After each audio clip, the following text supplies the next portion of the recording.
এই দেখো অগোছালো ঘরটাকে একটু হলেও গোছাতে পেরেছি। তো দেখো এখানে সব এত জামা কাপড় ছিল, তুমি হয়তো কালকে রাত্রে রেখেছো, আমার ভিডিওটা করা উচিত ছিল বাট আমি করিনি। তোমাদের দাদাভাই শুয়েছিল বলে আমি আর ভিডিও করিনি। এখন বাসি বিছানা গোছানো হয়নি, এদিকে বাজে 10:30। তো সমস্ত ঘরে গুছিয়েছি, ওইখানটা একটু গোছাবো। আর এইগুলো সব এখান থেকে নিয়ে গিয়ে কিছুটা গুছিয়ে সাঙায় রাখা হয়েছে, আর এখানে কিছুটা এখন রেখেছি আপাতত। এখানে এখন থাক, পরে আস্তে আস্তে গোছাবো। যেহেতু কালকে একটা প্রোগ্রাম আছে আর আমার মা আসবে, আরও বাড়ির সব একটা দুজন আসবে। যদি বাই চান্স ঘরে আসা বলে ঘরটা কি অবস্থা করে রেখেছিস, সেই কারণে সব এখানে একটু একটু করে হালকা করে গুছিয়ে রাখা হয়েছে। পরে তোমাদের 2 দিন বাদে তোমাদের দাদাভাই ডিউটি আছে, তো চলে যাবে, তখন ভালো করে ডিপ ক্লিন করবে। এখন বাসি ঘর ধরে ঝাঁট দেবো, আগে বিছানার চাদরটা চেঞ্জ করবো, কদিন ধরে করা হচ্ছে না। চলো। হ্যালো এভরিওয়ান, গুড মর্নিং, শুভ সকাল। নতুন একটা দিন, নতুন একটা ব্লগে স্বাগতম জানাচ্ছি। বাড়িতে এসেছি, এসে ঘুম থেকে উঠে ফ্রেশ হয়ে চা খাওয়া হয়ে গেছে, বাট মাথাটা এখনও আঁচড়ানো হয়নি, কারণ এত পরিমাণে জোট হয়েছে বলার বাইরে। আমি কালকে বসে বসে কি সুন্দর ওখানে জোটটা ছাড়িয়ে নিয়েছিলাম, কিন্তু আমার মাথাতেই ঢোকে নিয়ে যে গাড়ি করে আসবো, চুলটা একদম জোটে 12টা বেজে যাবে। তো খোপা করে নিতাম, স্টাইল করে চুল ছেড়ে করে এসেছি। চুল পুরো শিখলে একদম এইটুকু হয়ে গেছে জড়ো হয়ে। তো ওকে এখন তেল দিয়ে বা যা হোক করে চান করার পর আস্তে আস্তে ছাড়া দেয়, কারণ সেই সময়টা এখন আমার হাতে নেই। তো তাই জন্য চুলটা আঁচড়াচ্ছি না, জাস্ট আপাতত এখানটা যেহেতু হেলমেট পরেছিলাম, এইগুলো কি সুন্দর আছে স্মুথলি, আর এগুলো হেলমেট পরা ছিল না, ফাঁকা ছিল, তো এগুলো একদম 12টা বেজে গেছে। আর বাইরে তো বৃষ্টি পড়ছে, ওয়েদারটা তোমাদের দেখাবো। তার আগে বিছানার চাদর চেঞ্জ করবো। এগুলো এখন গুছিয়েছি অল্প অল্প। তোমাদের দাদাভাই নিচে গেছে বাথরুমে, ওপরে আবার দেওয়ার ঢুকেছে বলে। তো এখন ঘড়িতে তো অনেকটা বেজে গেছে, চলো তোমাদের বাইরের ওয়েদারটা দেখে আমি বিছানার চাদরটা চেঞ্জ করি। এই দেখো বাইরে ওয়েদার, এই একটু আগে এক চলকা বৃষ্টি হয়ে গেল, তো আবার এরকম। তো ইচ্ছা ছিল আজকে নিস্তারিণী মন্দিরে গিয়ে একটু পুজো দেওয়ার, আমার দাদাভাইয়ের ইচ্ছা ছিল আর কি, যাতে একটু নিস্তারিণী মন্দিরে গিয়ে পুজো দেবো। বাট ঘরটা যা অবস্থা আছে, কোথাও আর যেতে ইচ্ছা করছে না, সত্যি কথা বলতে। বেরিয়ে এসে তো গাহাত তো টাটায়, আর তার উপরে যে ঘর ধরে একটা অগোছালো করে রেখে যাই, সেটা তো গুছোতে আমাদেরই হয়। ছেলেরাও রেস্ট করে নেবে বেড়াতে নিয়ে গিয়ে, বেরিয়ে এসে তারাও ঘুমিয়ে নেবে রেস্ট করে, কিন্তু তারপর যে কাচা কুচি, তারপর গোছানো, কতটা একটা বড় হ্যাপা, বুঝতে পারছো তো। যারা যারা, আমি শুধু একা বলে না, প্রতিটা বাড়ির মহিলাদের এই হ্যাপাগুলো কি বলবো, ভোগ করতে হয়। তো যাই হোক, এখন তো মেঘলা বাইরে, বৃষ্টিও পড়েছে একটু আগে, তো কাচাকুচি তো যাবে না, তো সেই জন্য এখানে চারদিকে তো ফেলে রাখলে চলবে না, এখন গুছিয়ে রাখছি। যখন রোদ উঠবে একটু একটু করে কাচবো। আর এমনি আমি কাচতাম না রোদ উঠলে, কারণ তোমাদের দাদাভাইয়ের হাতে আর 2 দিন টাইম আছে ছুটি, তো তারপরও চলে যাবে। তো তখনই ভেবেছি আমি গুছবো একটু একটু করে, তখনই কাচবো, কারণ ও বাড়িতে থাকলে ওর পেছনে আমার তা দিতেই হয়ে যায়, এই দাও সেই দাও, এটা দাও ওটা দাও, তো সময় হয়ে ওঠে না। তো সেটাই, চলো যাই হোক, বেশি কথা না বলো, কারণ 10:30 বেজে গেছে। এখানেও তো অনেক জামা কাপড় আছে, সব গোছাবো আস্তে আস্তে। এখন বিছানার চাদরটাকে চেঞ্জ করি, চলো বিছানার চাদরটা চেঞ্জ করে নিই, তারপর তোমাদের সাথে পরে কথা হচ্ছে। ইচ্ছা আছে বিকালে সিনেমা দেখতেও যাওয়া, জানি না কতদূর হবে, বাট ইচ্ছার উপর এখন নির্ভর করছে। চলো বিছানার চাদরটা আমি চেঞ্জ করি, তারপর তোমাদের সাথে দেখা হচ্ছে। খালি ঘুরলে বেড়ালে হবে তো, সংসারেও তো দায়িত্ব আছে, বলো না। তো 2 দিন ঘুরে 4 দিনের কষ্ট আর কি। তো চলো এখন বিছানার চাদরটা চেঞ্জ করে নিই। কালকে যেহেতু সারদা মায়ের মিশনে যাব, ওখানে জন্মতিথি, আর আমার শাশুড়ি মা মহারাজ মিশনের সাথে যুক্ত আছেন, উনি লোকজনকে দান ধ্যান করেন আর কি। আগে মহারাজরা বাড়িতে আসতেন, রান্না টান্না করা হতো, প্রচুর আয়োজন করা হতো, মহারাজরা বাড়িতে খেতেন এবং লরি লরি করে জিনিসপত্র নিয়ে আসতেন, লরি ভর্তি। এবং সমস্ত মানুষ এখানে গরিব দুঃখী, যারা অসহায়, যারা জামা কাপড় পরতে পারে না, তাদেরকে বস্ত্র বিতরণ করা হতো, দান করা হতো সমস্ত কিছু। বাট এখন মহারাজের শরীর খারাপ, যেহেতু যে মহারাজ আর কি আমার শাশুড়ি মায়ের সাথে খুবই ভালো ব্যবহার, এমনি খুবই খুবই যুক্ত আছেন, জানি বাড়িতে আসতেন, যিনি তোমাদের দাদাভাইকেও পড়িয়েছেন এক সময়। তো উনি মহারাজের এখনও খুবই শরীর খারাপ, বুকে পেসমেকার বসানো হয়েছে। তো সেই কারণেই মহারাজ এখন বেশি হাঁটাচলাও করতে পারেন না, আর বেশি দূরে যাতায়াতকেও করতে পারেন না, অতটা কষ্ট করতে পারেন না। তো সেই জন্যই, আর এখানে এলেও বলো না, মামিদেরও তো শরীর খারাপ, মামিরাও যে রান্না টান্না করে খাওয়াবে, আরও তো মহারাজ তো আর একা আসবেন না, আরও লোকজন আসবেন। এবার বাড়িতে আয়োজন হলে বুঝতেই পারছো কতটা হয়, তো মামিরাও পারবে না। তো সেই কারণেই আমার শাশুড়ি মায়েরও শরীর ভালো না, সেই সমস্ত কিছু ভাবনা চিন্তা করে এখন আর এখানে লরি করে নিয়ে আসা হয় না। যারা যারা ওখানে ঘুরতে যাবে বা ওখানে মহারাজ দর্শন দর্শন করবেন এবং ভগবদ গীতা পাঠ হবে। তারপর সারদা মায়ের জীবন কাহিনী সমস্ত কিছু ওখানে উল্লেখ করা হয়, সমস্ত কিছু তুলে ধরা হবে। যারা শুনবে এবং বস্ত্র নেবেন তাদের জন্যই গাড়িটা বলা হয়েছে। 50 জন বলা হয়েছে, 50 জনের গাড়ি আর কি বুক করা হয়েছে। তো যারা যারা যাবে ওখানে টিকিট কেটে, যেহেতু টোকন সিস্টেম মহারাজ পাঠিয়ে দিয়েছেন আমার শাশুড়ি মাকে 60টা কুপন, তো এবার বেশি হলে বাচ্চা কাচ্চাদেরও দেওয়া হয় আর কি। তো তাদেরকে নিয়েই আমরা যাব। আমরা অবভিয়াসলি বাইকে যাই, দুজনে মিলে রাস্তা দেখিয়ে বাসওয়ালাদের বা যে কোনো গাড়িটাকে করি, তাদেরকে দেখিয়ে নিয়ে তারপর যাই। আজকে এবারে দেখা যাক, এবারে যেহেতু একটাই বড় গাড়ি করা হয়েছে, যদি লোক বেশি হয় সেরকম ব্যবস্থা নেওয়া হবে বলেছে। আপাতত দেখা যাক কী হয়। আর আমার মা কোনো বারেই যায় না, প্রত্যেকবারেই বলি কোনো বারে যায় না। এবারে কি মন গেছে যে ঠিক আছে চলো সারদা মায়ের দর্শন করে আসবো। বস্ত্র তো নিবে না অবশ্যই, যেহেতু আমার মায়েদের জন্য তো নয়, যারা একদমই পান না তাদের জন্য। তো আমার মায়েরা জাস্ট ঘুরতে যাবে, মা একটা পাশের বাড়ির সেজমা আরও কিছু লোকজন ঘুরতে যাবেন, ওনারা বস্ত্র নেবেন না। আর যারা যারা নেবে তাদেরকেও একসাথে সবাই মিলে যাওয়া হবে। চলো, তোমাদের সাথে কথা বলতে বলতে আমার বিছানার চাদরটা তোলা হয়ে গেল।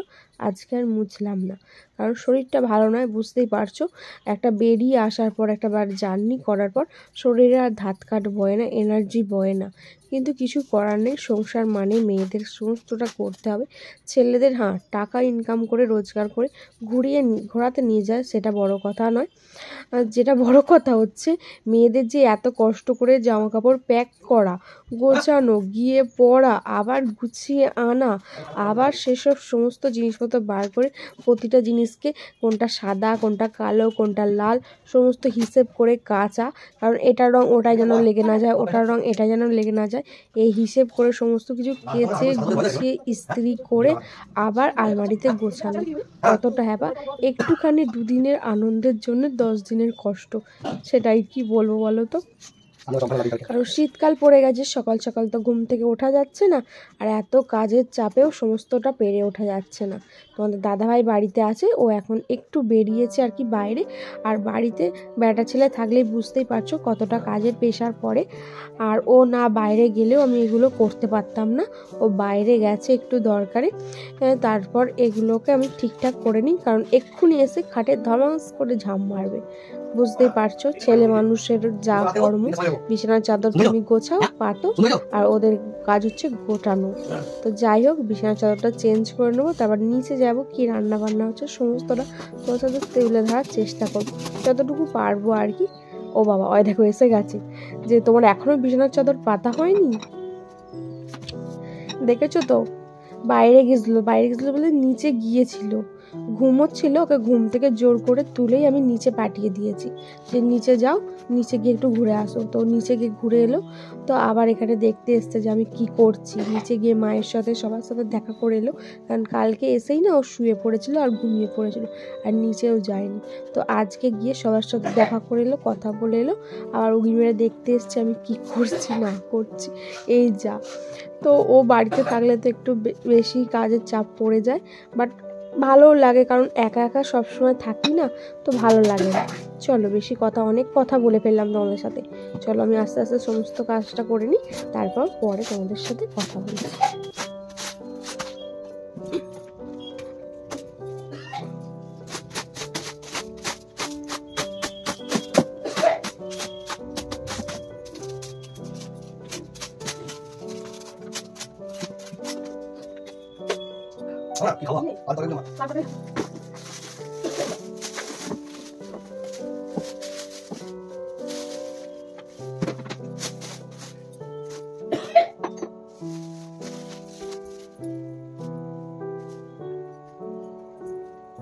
তো এই দেখো আমার বিছানা তো গোছানো হয়ে গেছে, এদিকে বালিশগুলো আছে গোছাবো, তার আগে ঘরটা একটু মুছে নিই, ওটা ভেবেই ঘরটা মুছছি। তারপরে এখন ভাবছি না বালিশের ঢাকনাগুলো চেঞ্জ করে নিই। আর এই দুটো বালিশ তো ইউজ করি না, জাস্ট খালি ওই ধারে ফোন পড়ে যায় বলে, এটা ওটা পড়ে যায় বলে ওইখানে রাখি। তো ওই বালিশগুলো ঢাকনা চেঞ্জ করবো না, ওগুলো থাকবে, আর বাকিগুলো চেঞ্জ করে নেবো। চেঞ্জ করে এখন আপাতত রাখবো, পরে পরাবো। তো তার আগে একবার একটু ফিনাইল জল, সার্ফ জল দিয়ে ভালো করে ঘরটাকে করেছি, তারপর এবার আর একবার করে মুছবো পরিষ্কার করে। তো তার আগে এগুলো করে নিই, তারপর মুছছি। তো এই দেখো এগুলো রাখা হয়েছে, চলো ঘরটা মুছি।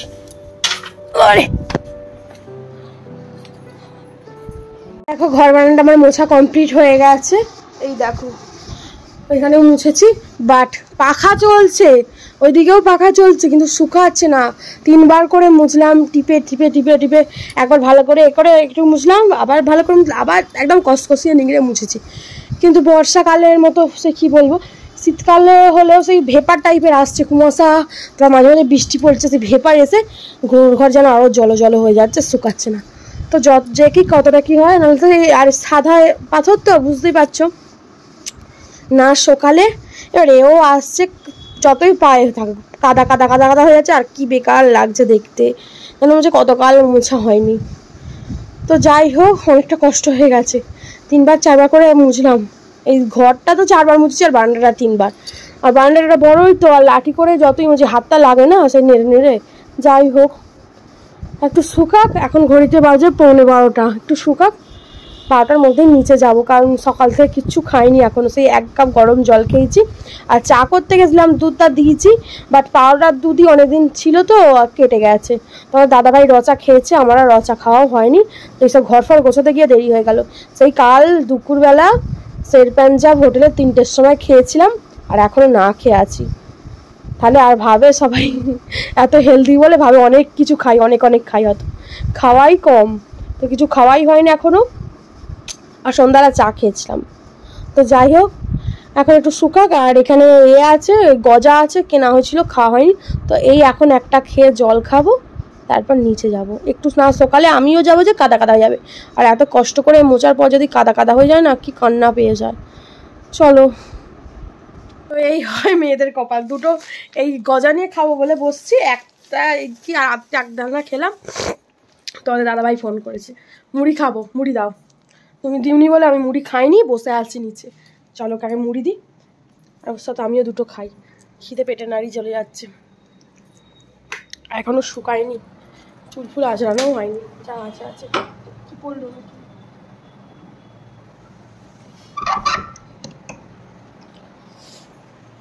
এখনো শুকায়নি, বাইরেটা তবু শুকিয়েছে হালকা হালকা। শুকাক, চলুক।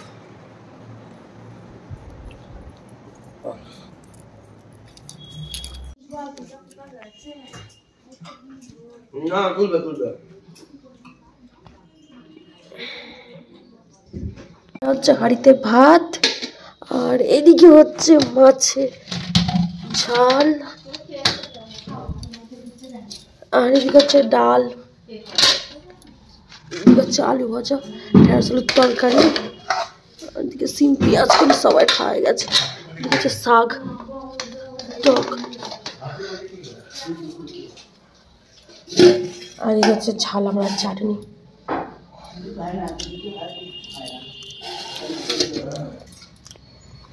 আপনি কি ঝাল দিয়েছে? পথে কি ঝাল দিয়েছে? আমরা চাটনিতে মুখ ছেড়ে যাবে কিন্তু। এই দেখো বন্ধুরা, তো আমি কি কিনেছি, দীঘা বেড়াতে গিয়েছিলাম।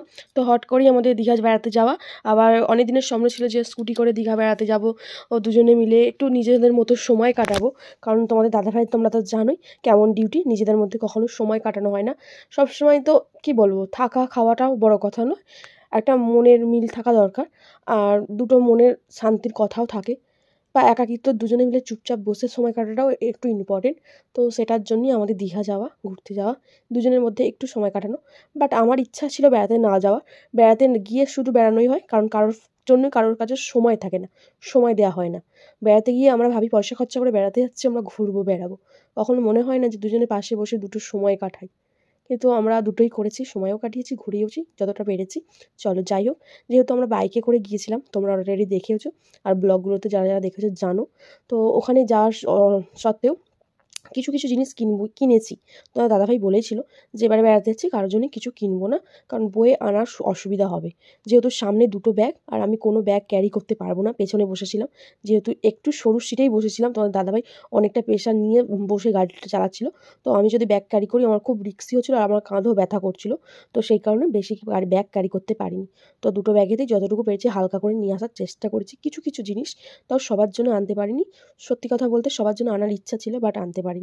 আর প্রচুর ওখানে জিনিসপত্রের দাম, শুধুমাত্র বাচ্চা কটির জন্যই নিয়ে এসেছি। আর কটা আমাদের জন্য। আর এইটা কেনার ইচ্ছাই ছিল না, তো কী কী কিনলাম সেটাই তোমাদের সাথে শেয়ার করতে বসা। তার আগে কিছুটা কথা আর কি শেয়ার করে নিলাম। আর এটা কেনার কোনো মতেই ইচ্ছা ছিল না। আমরা সমস্ত কিছু কেনাকাটা করে জাস্ট এমনি ঘুরতে বেরিয়েছিলাম। তো একটা বয়স্ক ভদ্রলোক, তো ওনার নাকি সারাদিন একটা কিছু বিক্রি হয়নি।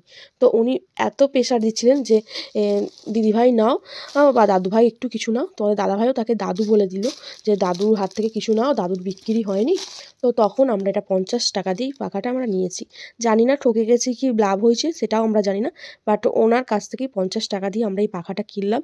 যেহেতু ওনার কোনো বিক্রি হয়নি বা ওনার কোনো আজকে বেচাকেনা হচ্ছিল না, হয়নি সারাদিন বলল, তো আমরা ওনার কথা বিশ্বাস করি লাস্টে এই পাখাটা আমরা কিনে নিয়ে এলাম। একদম শেষ মুহূর্তে আমরা পাখাটা কিনে নিয়ে এসেছি। রাত্রিরে আমরা যখন তোমাদের দাদাভাইয়ের বন্ধুর কাছে খেতে যাব তার আগে মুহূর্তে রুটিটা কিনতে গিয়ে আমরা এই পাখাটা নিয়ে এসেছিলাম। তো কেমন হয়েছে এই পাখাটা অবশ্যই কমেন্টে জানিও। পাখাটা কারোর জন্যই কেনা হয়নি, জাস্ট কি বলবো, দাদু ভাইটার মুখের দিকে তাকিয়ে আমরা এই পাখাটা কিনেছি।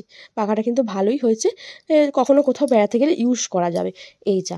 তো এই পাখাটা কেনা হয়েছে, তো এটা আমি এখন সাইডে রাখছি। আর কি কী কিনলাম তোমাদের একটু একটু করে দেখিয়ে দিচ্ছি। আর আমার এই ল্যাম্পটা না খুব ডিস্টার্ব করছে, দপাং দপাং করছে, একে চেঞ্জ করতে হবে। এখন তোমাদের দাদাভাই নেই, কে চেঞ্জ করবে বলো। আর আমরা তালসারি গিয়েছিলাম, তালসারিতে গিয়ে এই হারটা আমার খুব ভালো লাগে। তো এই হারের ডিজাইনটা, এরকম হার আমি দেখিনি, তো এরকম হারটাই আমি নিয়েছি। আমার জন্য আমি ফার্স্ট নিতে গিয়েছিলাম। তো আমাদের দাদাভাই বললো তোমার জন্য নিলে হবে না, সবার জন্য নাও তাহলে নিলে। তো আমি সবার হিসেবেই নিয়েছি বলতে, আমার জন্য একটা, আমার বৌদি ভাইয়ের জন্য একটা, আর আমার ননদের জন্য একটা, আর আমার মামির জন্য একটা। যেহেতু আমার বৌদি, আমি, আমার ননদ, আর হ্যাঁ আমার বৌদি, আমি, আমার ননদ, আমরা চারজনই সেম বয়সী, তো চারজনের জন্যই নেওয়া হয়েছে। আর এটাও নিয়েছি, মোট 5টা টোটাল হার নিয়েছি। তো দুটো আমার জন্যই রাখবো ভেবেছি, আর আর 3টে ওদের দেবো। একটা আমার ননদের জন্য, একটা আমার বৌদির জন্য, আর একটা আমার মামির জন্য। তো যেহেতু আমার বৌদি ফর্সা, আমি প্রথমে ফার্স্ট এইটাই আমার বৌদির জন্য চুজ করেছিলাম, যেটা আমার বৌদিকে খুব ভালো লাগবে। তো এটা আমার বৌদির জন্য আমি নিয়েছি। আর এর বাকি বাদ এবার যার যেটা পছন্দ তাকেই দেবো।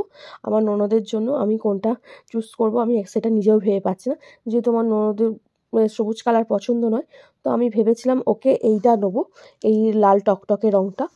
তো আমি জানি না ওর কোনটা পছন্দ হবে, যে কোনো একটা এর মধ্যে ওকে একটা দেয়া হবে। তো এটাই যা নেওয়া হয়েছে। তো আমার মামিকেও একটা দেবো। তো আমার মামি যদি এটা নেবে, আর যদি ইচ্ছা এটাও নিতে পারে। তো আমি ভেবেছি ওকে এটাই দেবো, যেহেতু ওর গায়ের রঙটা একটু চাপা, তো এইটা পরলে ওকে ভালো লাগবে আশা করি। তো এটা আমার দেওয়ার ইচ্ছা আছে ওকে। আর আমার ননদকে এইটা আমার ননদের জন্য নেওয়া হয়েছে, এই লাল টকটকেটা। ও যদি ভাবে যে আমি এটা নেবো না বা এটা নেবো, যে কোনো একটা নিলে নিতে পারে। তো এইগুলো আমি কিনেছি। আর কিনেছি এতে আমার মিষ্টির জন্য, তো মিষ্টির জন্য এই মুক্তোর হারটা কেনা হয়েছে। আর তোমাদের দাদাভাই এটা কিনেছে, আর তোমাদের দাদাভাইও এটা কিনেছে, একটা মুক্তোর হার। দেখো দুটো কিনেছে, একটা মিষ্টুর জন্য আর একটা এক্সট্রাও কিনেছে, বললো রেখে দাও, যদি কাউকে দাও দিতে পারো। তো এই দুটো এক্সট্রা কেনা হয়েছে। আর আমি দুটো কানের কিনেছি। আর হ্যাঁ, আমিও দুটো হার কিনেছি তোমাদের শেয়ার করেনি। আমি এই হারগুলো কিনেছি কাপড়ের সাথে, মাল্টি কালারটা আর এটা পরার জন্য। কেমন হয়েছে কিন্তু অবশ্যই কমেন্টে জানাবে। এই হারটাও কিনেছি, দেখো এইগুলো কেনাকাটা করেছি টুকিটাকি। আর এইখানে আর দুটো কানের কিনেছি, এই দেখো, জাস্ট এইগুলোই দীঘা থেকে কেনা হয়েছে। আর এতে একটা পাথরের আমি হামল দিস্তা কিনেছি, এই ওপরে চাটা করি মাঝে মাঝে ঠোকার প্রয়োজন পড়ে, তো ওর জন্য এইটা কেনা হয়েছে। এত পাথরের জিনিসের দাম কম দেখাচ্ছিল, এই পাথরের এই সাদা পাথরেই হামল দিস্তারটার দাম নিয়েছে মাত্র 180 টাকা। তো খুবই রিজনেবল প্রাইসের দামগুলো দেখাচ্ছিল। আমার ইচ্ছা ছিল সবার জন্য কিছু কিছু আনার, কিন্তু আমি ওখান থেকে বয়ে আনাটাই অসম্ভবের ব্যাপার হয়ে যাচ্ছিল, কারণ আমরা যেহেতু স্কুটিতে গেছি, অন্য সময় হলে নিয়ে আসতাম। এই দেখো,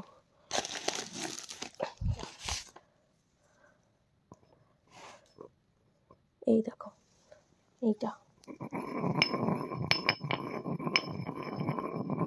এই জিনিসটা নিয়েছি, জানি না কি করবো, বাট এটা দেখে খুব পছন্দ হলো, তো এইটা নেওয়া হয়েছে। তো এই জিনিসগুলো আমরা দীঘা থেকে কিনেছি, তোমাদের সাথে আমি শেয়ার করে দিলাম। কেমন লাগলো কিন্তু অবশ্যই কমেন্টে জানিও। এই দেখো আমাদের রাত্রে ডিনার বন্ধুরা। তো রাত্রে রুটি হয়েছে, আলুর দম হয়েছে, আর চিকেন কষা তোমাদের দাদাভাই একটু আগে নিয়ে এসছে, সেটা হয়েছে। আমি তো আর ভিডিও করতে পারিনি, তো করাও হয়নি। তো তোমাদেরকে তো দেখালাম কি কিনে নিয়ে এলাম না কিনে নিয়ে এলাম দীঘা থেকে। আর তারপর এখন তোমাদের দেখিয়ে দিচ্ছি ওই চিকেন কষা আর রুটি আজকে রাত্রে ডিনার। আর আজকে রাত্রে ডিনার দিয়েই ব্লগটা আমি শেষ করবো। তো সবাই ভালো থাকবেন, সুস্থ থাকবেন, সাবধানে থাকবেন। দেখা হবে পরের দিন নতুন একটা ব্লগের সাথে। Tata, bye bye.